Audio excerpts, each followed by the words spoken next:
જે વિશ્વ આદિવાસી દિવસ જે પૂરા વિશ્વભરમાં વિશ્વ આદિવાસી દિવસ તરીકે 9 ઓગસ્ટને ઉજવવામાં આવે છે. દરેક જગ્યાએ સંગીતનો સૂર સંભળાય છે. દિવસની શરૂઆતથી જ જે આદિવાસી બાળકો, યુવાનો અને બધા ભેગા મળીને આજ ખાસ વિશેષ ખુશી, જે આનંદ દરેકના ચહેરા પર છલકતી હતી, કારણ કે આજે વિશ્વ આદિવાસી દિવસ. કંઈક વેશભૂષા પણ આદિવાસી રીતના આજે હતી.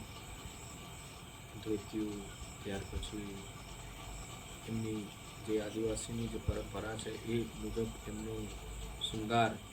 તો દરેક યુવાનો, યુવતીઓ અને વડીલો એ પ્રમાણે શોભી રહ્યા હતા. આજનું દિવસ ખૂબ જ હર્ષો, ઉલ્લાસ અને આનંદથી ઉજવવામાં આવે છે.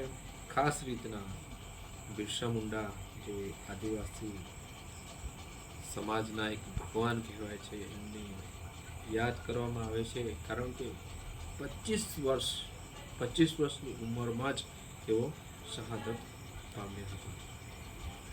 કારણ કે આપણો ભારત દેશ જ્યારે આઝાદ નહીં થયો હતો ત્યારે એ સમયે જે બ્રિટિશ શાસનની સામે એમણે વિદ્રોહ કર્યો હતો. કારણ કે એમનો એટલો બધો જુલમ હતો, એટલી બધી આકરી જે લગાન આપવામાં આવતું હતું, અને એ લગાનથી આપણા જે આદિવાસી સમાજ, જે ખેડૂતો છે, એ ખરેખર તૂટી રહ્યા હતા. તો તેઓ એ વસ્તુને સહન નહીં કરી શક્યા અને એમની સામે એક પ્રકારનું બળો પુકાર્યો હતો, આંદોલનો કર્યા હતા. તો જે બિરસા મુંડા ને એ સમયની અંદર એમને પકડી લેવામાં આવે છે અને એમને સજા કરવામાં આવે છે. તો જ્યારે તેમને જેલની અંદર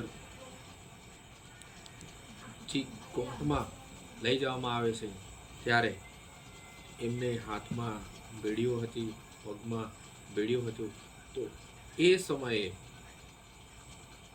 જે આદિવાસી સમાજ અને એટલા બધા લોકો ભેગા થયા હતા કે એમને જોવા માટે જ ફક્ત લાખોની સંખ્યામાં. તો જ્યારે એમને હાથમાં બેડી, પગમાં બેડી, તે છતાં પણ એમના ચહેરા પર એની કંઈક પણ અસર દેખાતી નહીં હતી. એ સમયે ખરેખર બિરસા મુંડાને લોકો તરફથી પ્રેમ, મોહબ્બત મળ્યું હતું, કારણ કે એમનું જે કાર્ય હતું એ શ્રેષ્ઠ કક્ષાની અંદર આવી ગયું હતું. તો એ રીતના બિરસા મુંડા એ સમયની અંદર જે જનસંચારના કોઈ માધ્યમ ન હતા, તે છતાં પણ બધા ખેડૂતોનો ભેગા કર્યા, આદિવાસીઓને ભેગા કર્યા, અને એ ટાઈમ પર એમણે તે આંદોલનો કર્યા. એનાથી તેઓ વિશેષ રીતના પ્રખ્યાત થયા, પ્રસિદ્ધ થયા, અને આદિવાસીના ભગવાન તરીકે એમને માનવામાં આવે છે. તો એમનું જે ક્રાંતિકારી જે જીવન છે એ ખરેખર એક સાચા દેશ સેવક તરીકે આવે છે, અને આ વિશેષ દિવસની રૂપમાં એમને ભગવાન રીતના પૂજા થાય છે અને માનવામાં આવે છે.